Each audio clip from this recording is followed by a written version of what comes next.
खरं तर ही जी पत्रकार परिषद आहे 9 ऑगस्ट क्रांती दिवशी शेतकरी, दिव्यांग आणि निराधार जे वंचित घटक आहे त्यांच्यासाठी एका मोठ्या मोर्चाचं आयोजन आम्ही केलेलं आहे।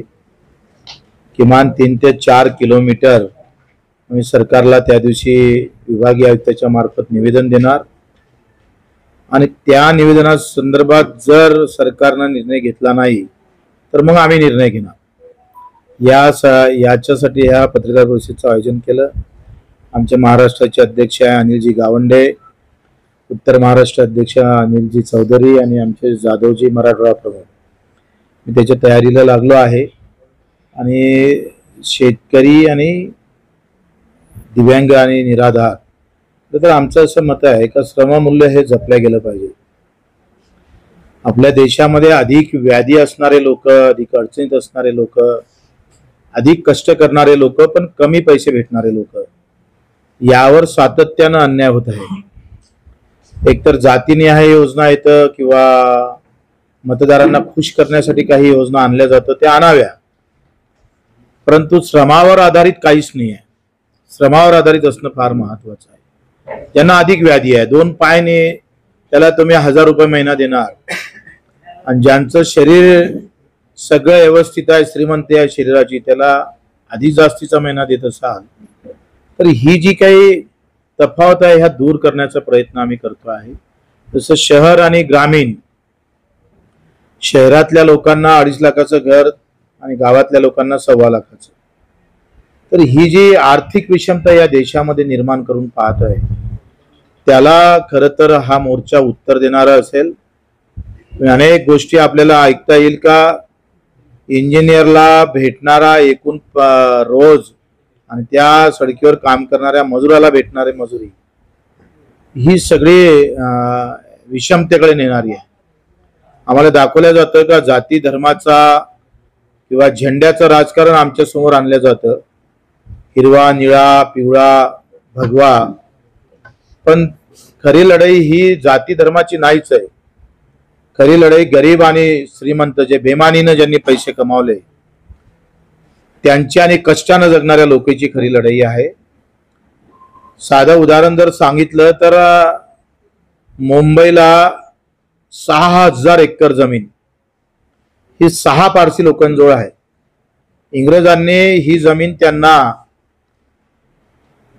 त्यांची हुजगेगिरी केली म्हणून दिलेली आहे।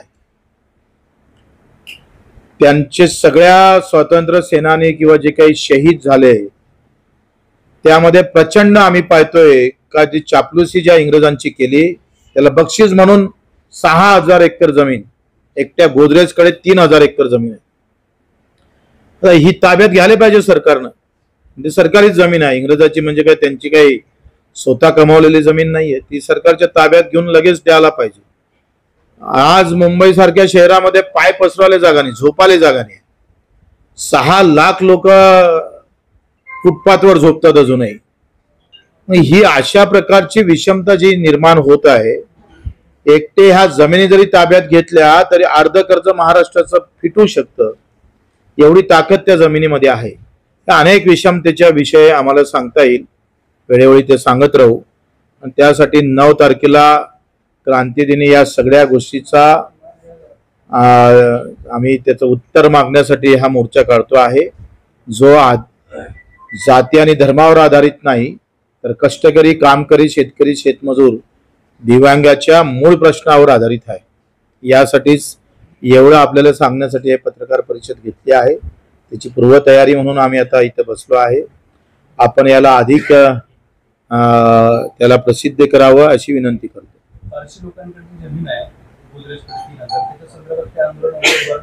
आता पहिले 9 तारखेला आम्ही आंदोलन करू, त्यानंतर ज्या पारशांचे हे जागा त्यांनी बडकवली, ज्यांनी इंग्रजांसोबत हात मिळवणे करून त्यावेळेस जो काही त्रास भारतीयांना दिला त्यांचे सगळ्या जागा आम्ही शोधणार आणि मग आम्ही ताब्यात पण घेणार। दुसरं पाऊल आमचं ताब्यात घ्यायचं राहील। जिथं जिथं इंग्रजांसोबत हात मिळवणे करून जो वार भारतीयांवर केला त्याचे पुतळे जरी असेल तर ते पुतळे सुद्धा आम्ही तोडणार आहोत। ते पुतळे पूर्ण तोडून टाकणार एक भारतीय म्हणून, कारण या देशामध्ये जाती धर्मावरच्या लढ्या निर्माण करून खऱ्या प्रश्नाकडे दुर्लक्ष करण्याचा जो प्रयत्न होत आहे, तर आम्ही एक हिंदू आणि मुस्लिम म्हणून नाही तर एक भारतीय म्हणून ही आंदोलन आम्ही पुढे रेटणार आहोत.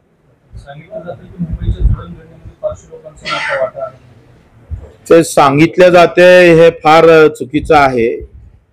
वास्तविक हुसेन आणि धेडिया या दोघांची जेव्हा तोफीनं फॉरजेटनं जे कमिशनर होता त्याने तोफीनं त्या दोघांना उडवलं होतं आणि त्या फॉरजेटनं तोफीनं तुकडे तुकडे करून हुसेन आणि धेडियाचे जे काही तुकडे केले होते ते 3 दिवस उचलू दिले नव्हते आणि त्यानं 3 तुकडे केले.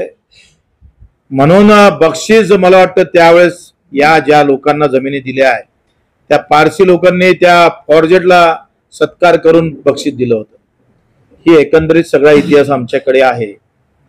त्यांनी कशा प्रकारे इंग्रजांसोबत हात मिळवणी केली, अफूच्या आणि गांजाच्या धंद्यामध्ये कसा हस्तक्षेप केला जात होता, त्यावेळेस किती पैशाची उलाढाल झाली होती, या सगळ्या डिटेल आमच्याजवळ आहे. तर सगळे डिटेल आपण सगळ्यांना दिल्या जाईल योग्य वेळ.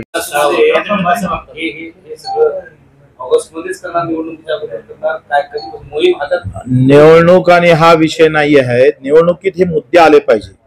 आम्ही निवडणुकीसाठीच करतोय असं समजा, 100% निवडणुकीसाठी करतो आहे. पण जाती धर्माचे प्रश्न नाही तर सगळ्या जातीतल्या गरिबाचे प्रश्न हे मुद्देच झाले पाहिजे निवडणुकीवर. जाणून बुजून करतोय लक्षात घ्या. ताकाले जायचं भांड लपवायचं बच्चू कडूला सवय नाही, तसं कधी आयुष्यात करणारही नाही. निवडणुकीत हे मुद्दे का होत नाही? निवडणुकीत जाती धर्माचे जेवढे मुद्दे होते हे मुद्दे गरिबाचे का होत नाही? आज गरिबाला झोपाले घर नाही त्या मुंबईमध्ये आणि 34,000 एकर पैकी 6,000 जमीन जर 6 पारसियांजवळ राहत असेल तर त्यावर सरकारनं निर्णय का घ्यावा नाही? म्हणाले की ज्यांना गरज नाही त्यांना पैसे मिळतात आणि दिव्यांगांना मदत केल्या जाते. तुमचा रोग लाडकी बहीण लाडकी भाऊ याकडे आहे? माझ्यावर कोणावर रोख नाही आहे. माझं असं स्पष्ट मत आहे का व्याधी पाहून आणि कष्ट पाहून योजना केली पाहिजे. हाय त्या योजना चालू ठेवा. पण अधिक मी 8 दिवस रोज 12 घंटे काम करतो एखाद्या कंपनीत, 12,000 रुपये महिना भेटतं आणि कायदा त्याच्या बाजूने नाही आहे. कंपनीतला कामगाराच्या बाजूने कायदा कुठं आहे? मी सांगतोय का एकंदरीत त्याचे कष्ट कुठं मोजले जातं? या देशामध्ये कष्ट मोजायची व्यवस्थाच नाही. श्रममूल्य संपलेलं आहे देशामध्ये आणि मग घरी बसून मला योजना भेटत असेल तर मी काम कसं करणार आहोत? त्या द्या, पण व्याधी पाहून द्या. 2 पाय नाही, हात नाही, डोळे नाही. निराधार महिला आहे, त्यांना खरंच गरज आहे. अडचणीत आलेला कुटुंब आहे, ते शोधा. आम्ही शोधत असतो अडचणीत असणारे परिवार. मग अडचणीत असणाऱ्या परिवारासाठी काय आहे? तुमच्यासाठी काही नाही आहे. माझं असं म्हणणं आहे तुम्ही ज्या योजना सुरू केल्या त्याचं स्वागतच आहे, पण या सगळ्या गोष्टीचं चिंतन मंथन व्हायला नको. कोणी या विषयावर बोलायला नको. दिव्यांगाचं मी अभियानाचा अध्यक्ष आहे. एकही फाईलवर माझी सही होत नाही. फक्त जिल्ह्यात जाऊन त्या दिव्यांग बांधवाच्या तक्रारी घ्यायचं याच्यासाठी मी स्वतः मागून घेतलेलं आहे. तर आम्ही प्रत्येक जिल्ह्यात जातो, त्यांच्या तक्रारी ऐकू घेतो. अभियानाचा म्हणजे जनता दरबारचा अध्यक्ष दिव्यांगांच्या बांधवाचा, त्याला काही फाईल आमच्याकडे येऊन जातं किंवा फिरतं असं नाही आहे. आणि म्हणून त्याचा प्रयत्न. धर्माबद्दल बोलला तुम्ही. विशालगडावर जो भ्याड हल्ला झाला, प्रार्थनास्थळाची तोडफोड करण्यात आली, काय वाटतं तुम्हाला? मला असं वाटतं का विशालगडाच्या खाली जो हल्ला झाला, तोडफोड झाली, त्याचा आम्ही निषेधच करतो.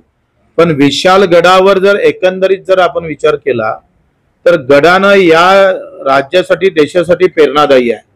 तो इतिहास घडलेला आहे. राजस्थानासारखे गड महाराणा प्रताप सोडून बाकीच्यांनी सगळी जी काही मोगलांसोबत आपली काय म्हणते गाठे करून किल्ले साबित ठेवले असा महाराष्ट्र नाही आहे. हा महाराष्ट्र लढला आहे आणि ते गड किल्ले लढले आहे महाराष्ट्राचे. त्याचं पावित्र्य राहिलं पाहिजे ना. हा हिंदू मुसलमानाचा प्रश्न येत नाही.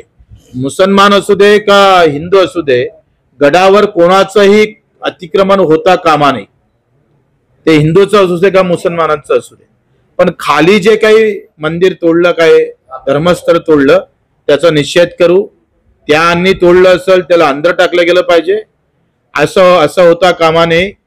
का मुस्लिम आहे तर कारवाई होणार नाही, हिंदू आहे तर कारवाई होणार, किंवा हिंदू आहे तर कारवाई होणार नाही असं नाही. गुन्हा असतं आणि त्याच्या संदर्भात कारवाई. आम्ही हे सहन केलेलं आहे.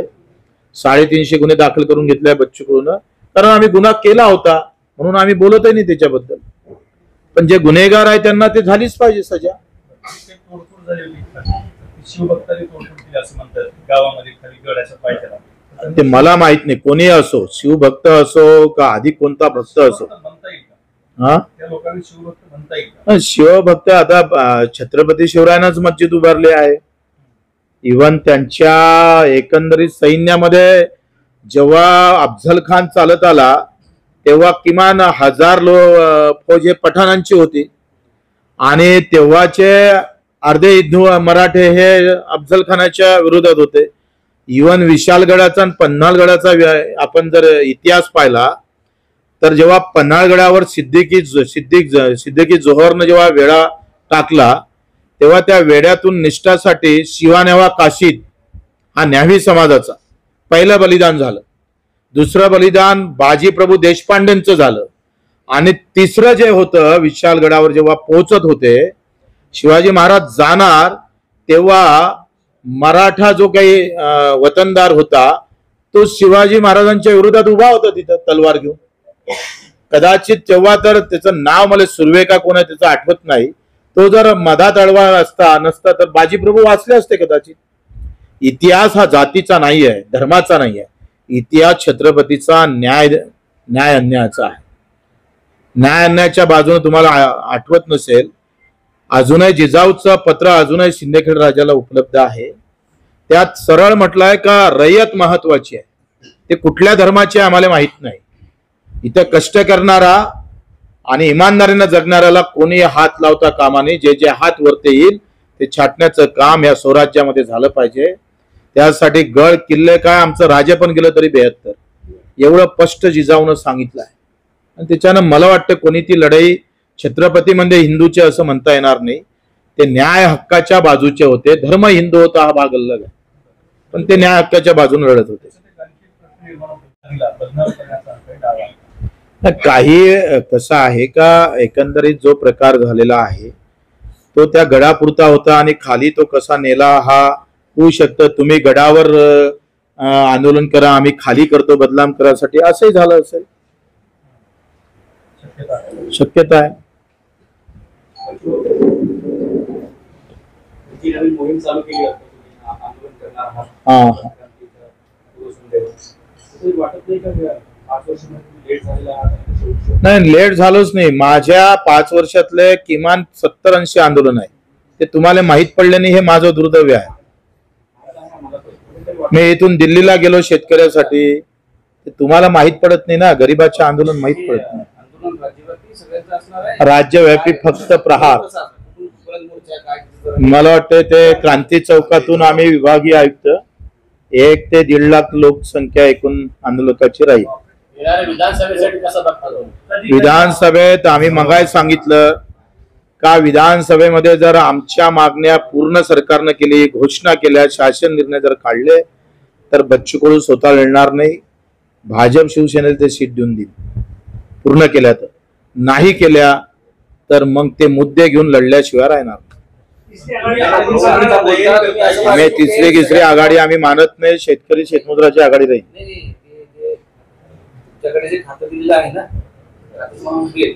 माझ्याकडे तुम्हाला मी 10 डाव सांगतोय. दिव्यांग मंत्रालयातला अभियान मला पुन्हा सांगतोय अभियानाचा अध्यक्ष आहे. अभियान म्हणजे काय? मला अभियानामध्ये काय दिलेलं आहे का तुम्ही जिल्ह्याला जायचं, मेळावे घ्यायचे, कागदपत्र जमा करायचे, जमा करून ते शासनाकडे पाठवायचे.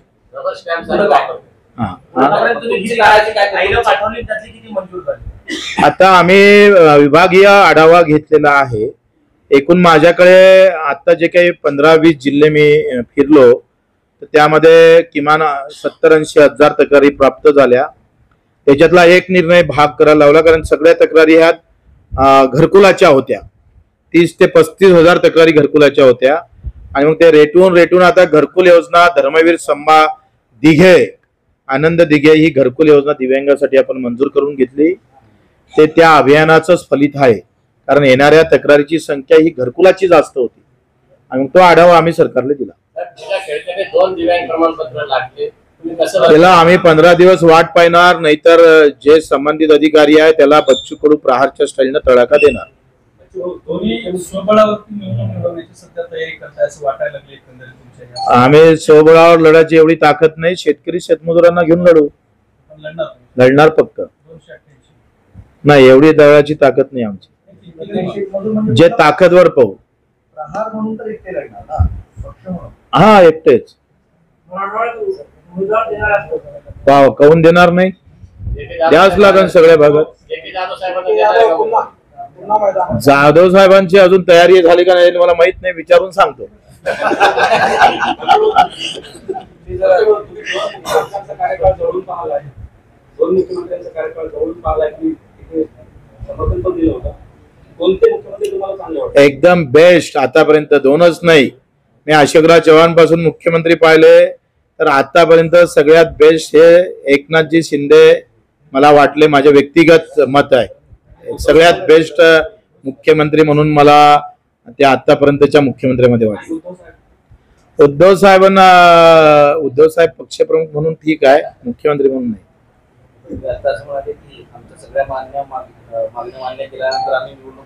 मीच नाही लढणार, बाकीचे लढेल, मी स्वतःने लढणार फक्त. म्हणजे काय मान्य केलं तर मला जायची गरजच नाही ना तिथे. मुद्दे संपले का विषय संपला आपला. नाही नाही, असं कसं होतं, होऊ शकते क्रांतिकारी निर्णय घेणार. मग तर प्रचार करू आपण युतीचा, पैदल प्रचार करू. मुद्दे महत्वाचे आहे.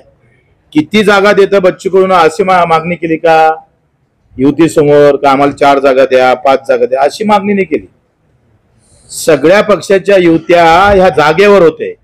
बच्चू कडूची युती मुद्द्यावर होणार आहे, लक्षात घ्या. हे ब्रेकिंग आहे, हे ब्रेकिंग आहे.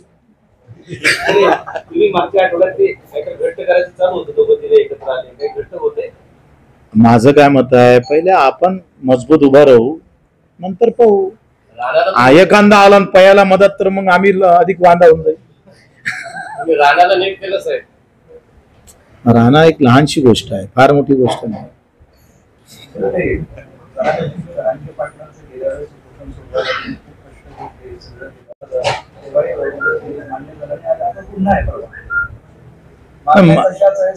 मला असं वाटतंय का सरकारनं विरोधी पक्ष नेत्यांना ठाम भूमिका आणि स्पष्ट भूमिका घेणं गरजेचं आहे.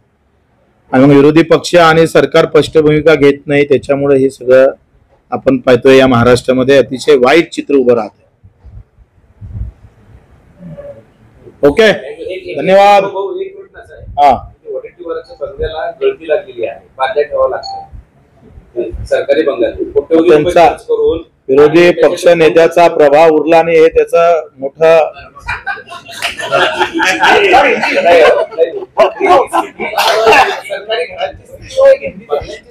अरे पण माझं काय म्हणणं आहे, वाघाच्या समोर बकरी उभी राहते का? याचं घर कसं घडतंय हा प्रश्न आहे. विरोधी पक्ष नेत्याचं जर घर घडत असेल तर मग संपला विषय.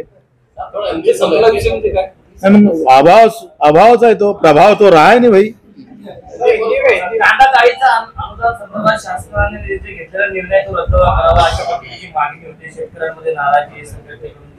तुम्ही पहिले कांदा प्रश्न आणि शेतकऱ्यावर विचारलं म्हणून तुमचं खास करून आभार, धन्यवाद. एक तरी शेतकऱ्याचा मर्द इथं आहे याचा आनंद वाटला. आणि मला वाटते कुठली योजना आखताना ही शेतकऱ्यांकडून त्या आखल्या पाहिजे. ते त्या लाल भीतीमधून त्या मंत्रालयातून आखता कामा नये. आता योजना आखताचं स्वरूप बदललं पाहिजे, म्हणजे हा विरोध होणार नाही. लाडकी बहीण, लाडका भाऊ, आता लाडका दिव्यांग भावाची योजना आम्ही आता लाडका दिव्यांग जाहीर करा असं जाहीर करतो, सांगतो सरकारला. लाडका पत्रकार पण करा.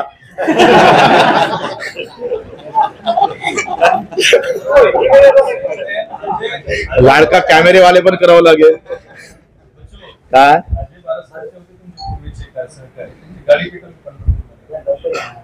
मला वाटतं त्यांनी केलेलं वक्तव्य त्याच्यामुळे जे काही संघर्षाची दरी हे एक निर्माण झालेलं आहे वातावरण पेटवेपर्यंत कोणी जाऊ नये. व्यक्तिगत वैचारिक पातळीवर त्याचा विरोध करावा. मराठवाड़ा के सबसे ज्यादा किसानों की आत्महत्या हो रही है। आत्महत्याचा कारण कर्जमाफी केली तरी शेतकरी आत्महत्या करतोय, लाडकी बहीण आणली तरी आत्महत्या करतोय. त्याचं कारण असं आहे का इथे होणारी भावातली लूट. तुम्हाला माहित आहे 2000 ते 2021 पर्यंत या सगळ्या 18 ते 15 ते 20 वर्षाच्या काळामध्ये 45 लाख कोटीचं लूट शेतकऱ्याची झाली. जेवढी केंद्राचं बजेट आहे तेवढी लूट मोठ्या उद्योगपत्यानं काही यांनी केली. हा माझा निष्कर्ष नाही आहे, हा शासनाचाच निष्कर्ष आहे. आणि त्याच्यामुळे भावात आता 8000 रुपये भावाची 9000 भावाची शिफारस केली कापसाची आणि सरकारनं केंद्र सरकारनं जाहीर केले 7000 2000 पर क्विंटल. हे बातमी करत नाही कोणी मीडियावाले, TV 9 वाले किंवा TV काय म्हणतो तुमचं लोकशाही साम गेम सगळे. ही बातमी ब्रेकिंग केली पाहिजे का क्विंटला मागे लूट कशी आहे बघा. भाव कसे काढले जातं 15% नफा धरून 15% नफा धरून भाव काय काढले 9000 रुपये. 9000 रुपये भाव भेटला तर कापसाले 15% नफा धरून 15% नफा भेटू शकतो 9000. पण केंद्रानं जाहीर किती केलंय 7000. 2000चा लॉस पर क्विंटल माग. एका एकरा मागे जर 10 क्विंटल पकडले तर किती लॉस झाला कापूस पकडला तर 20000. इकडे 1500 देणार आणि तिकडे 20000 लुटणार. कसं होणार आहे.